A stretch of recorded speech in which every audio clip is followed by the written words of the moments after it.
প্রত্যেকটা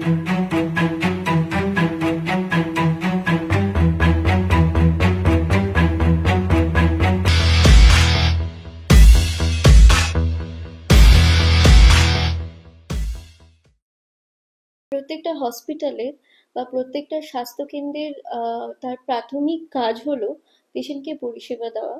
তো আমিও আমাদের এই গুডেস হসপিটালেও সেই কাজটাই করে থাকে। এবারে আলাদা বলতে কি হয়, আমাদের এই ফেটার্নিটিতে বা এই ইন্ডাস্ট্রিতে ভাগ থাকে। প্রাইমারি কেয়ার, তারপর হচ্ছে সেকেন্ডারি কেয়ার, টারশারি কেয়ার, এইগুলো ভাগ থাকে। এইগুলো ডিপেন্ড করে তার স্ট্যান্ডার্ডাইজেশনের উপর, সে কি কি পরিষেবা দিচ্ছে। এবারে আমি যদি প্রাইমারি কেয়ারের কথা বলি, প্রাইমারি কেয়ার যেখানে একটি মানুষ আহত রোগীর তার মিনিমাম যে কেয়ারটুকু দরকার, তাকে ব্যান্ডেড করা দরকার, বা তার কোনো রকম ছোটখাটো একটু ঘা হলো সেগুলোকে সারিয়ে দেওয়া দরকার। তো যখন তাকে ওই সেকেন্ডারি কেয়ার বা টারশারি কেয়ারে তখন তাকে ট্রান্সফার করা হয়, তো সেই ক্ষেত্রে সেইখানে বড় বড় যে সার্জারি গুলো হয়ে থাকে, তাই যে মেজর যে ট্রিটমেন্ট করার যে পদ্ধতি, সেইগুলো কিন্তু তার মাধ্যমে দেওয়া হয়, সেই স্বাস্থ্যকেন্দ্রের মাধ্যমে দেওয়া হয়। তো আমার গুডেস হসপিটাল এইটা কিন্তু একটি টারশারি কেয়ার হসপিটাল, যেখানে আমরা রিসেন্টলি আমরা জিটিবি থেকে আমরা অ্যাওয়ার্ড পেয়েছি, সেটা হচ্ছে for the excellency of emergency care and trauma care. আর তাছাড়াও আমরা গ্লোবাল হেলথ কেয়ারে মনোনীত হয়েছি for emergency care and trauma কেয়ারের উপর। যখনই এমার্জেন্সি কেয়ার আর ট্রমা কেয়ারের কথা আসে, ট্রমা মানেই হচ্ছে এমার্জেন্সি, তাকে ইমিডিয়েট সাপোর্ট দেওয়া, তাকে তার যে ওই হসপিটালের এমার্জেন্সিটা কত দ্রুত কাজ করবে। তো সেই ক্ষেত্রে তার জন্য যেই দক্ষতাটা লাগে সেইটা হচ্ছে ইএমটির দক্ষতা, মানে হচ্ছে যারা এমার্জেন্সি মেডিকেল টেকনোলজিস্ট রয়েছে।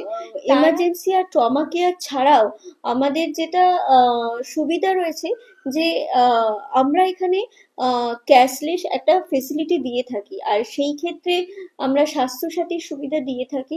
স্বাস্থ্যসাথী আমরা শুধু সার্জারি করি না, আমাদের মধ্যে আমাদের এই গুডেস হসপিটালের সবচেয়ে বড় সহযোগিতা আমরা করে থাকি, আমরা স্বাস্থ্যসাথীর মাধ্যমে মেডিকেল ম্যানেজমেন্ট দিয়ে থাকি।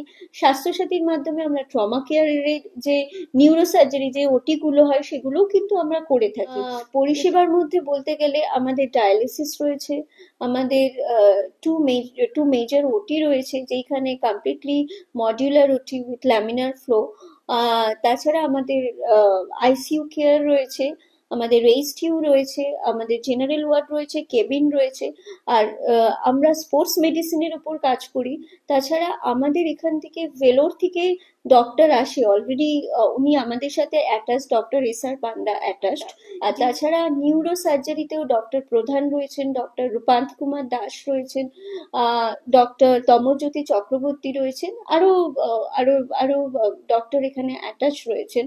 আর তাছাড়াও শুধু আমরা ট্রমা কেয়ার বলবো এই না, ট্রমা কেয়ার ছাড়াও যেসব পেশেন্ট গুলো মেডিসিন ম্যানেজমেন্টের ক্ষেত্রে যারা প্রচন্ড দুরবস্থায় এসছে, মানে প্রচন্ড ভয়ঙ্কর একটি পেশেন্টের পুরোপুরি কার্ডিয়াক ফেলিওর হয়ে গেছে, তার বিপি পাওয়া যাচ্ছিল না, সেখান থেকেও কিন্তু আমরা পেশেন্টকে সুস্থ করে বাড়ি পাঠিয়েছি। তো সেই ক্ষেত্রে আমার মনে হয় আমরা যতই এমার্জেন্সি পেশেন্ট হ্যান্ডেল করব, যত এই ধরনের পেশেন্ট হ্যান্ডেল করব, তত আমাদের আরো শেখার থাকবে। যখন একটি পেশেন্টকে হসপিটালে নিয়ে আসা হয়, তখন সেই ক্ষেত্রে হসপিটালের ওপর নির্বাচন করতে দিতে হবে সেই পেশেন্টের পরিস্থিতি কেমন। যদি ওনারা যেই বাড়ির লোক কমপ্লেন করে কেন ওনাকে আইসিইউতে দিয়ে দেওয়া হলো বা কেন ওনাকে এইচডিইউতে দিয়ে দেওয়া হলো, তাহলে সেই ক্ষেত্রে ওনারা তো নাই নিয়ে আসতে পারতেন, বাড়িতে রেখেই তো ট্রিটমেন্ট দেওয়া যেতে পারতো। আমার মনে হয় যে যেই পেশেন্টের এখন SpO2 ফল্ট করছে, মানে অক্সিজেন ফল্ট করছে, তাহলে সেই ক্ষেত্রে তাকে আমি শুধু কিন্তু ডেফিনেটলি আমি জেনারেল ওয়ার্ডে রেখে আমি অক্সিজেনটা দিতে পারি। কিন্তু যেই পেশেন্টের ক্ষেত্রে একটা ড্রাউজি ভাব রয়েছে, যেই পেশেন্টের ক্ষেত্রে তার কোনো রকম ড্রাউজি রয়েছে, সে কোনো রকম মুভমেন্ট করছে না, যেই পেশেন্ট তার সাথে তার অক্সিজেন SpO2 কমে যাচ্ছে, তার সাথে সাথে তার বিপি ফল্ট করছে, আপনি বলুন তাকে এইরকম ধরনের পেশেন্ট বেশিরভাগ আহ, আসে আর কি, তাহলে তাকে আমরা আইসিইউ তে দেবো না তো কোথায় দেবো? জেনারেল ওয়ার্ডে দেবো? ডেফিনেটলি না। তখন হসপিটাল কি করে, সেই ক্ষেত্রে 1 বা 2 দিন তাকে পেশেন্টকে আইসিইউ তে স্টেবল করে তারপর পেশেন্টকে জেনারেল ওয়ার্ডে তুলে দেওয়া হয়। আইসিইউ তে থাকলে একটা হসপিটালের যথেষ্ট রেসপন্সিবিলিটি থাকে, সেই সিস্টারের যথেষ্ট, মানে যিনি নার্স ব্রাদার বা সিস্টার থাকে তার রেসপন্সিবিলিটি থাকে, প্রচুর রেসপন্সিবিলিটি থাকে।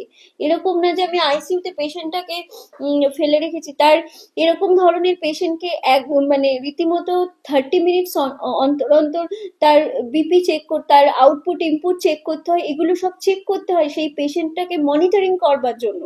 যে কেউ ইচ্ছা করে আইসিইউ তে কোনো পেশেন্টকে রাখতে চায় না, যে কেন একটা পেশেন্টকে আইসিইউ তে দেওয়া হয়, এমনি এমনি কোনো পেশেন্টকে আইসিইউ তে দেওয়া হয় না, তার সেই পেশেন্টের রিকোয়ারমেন্ট হয় বলেই কিন্তু আইসিইউ তে দেওয়া হয়।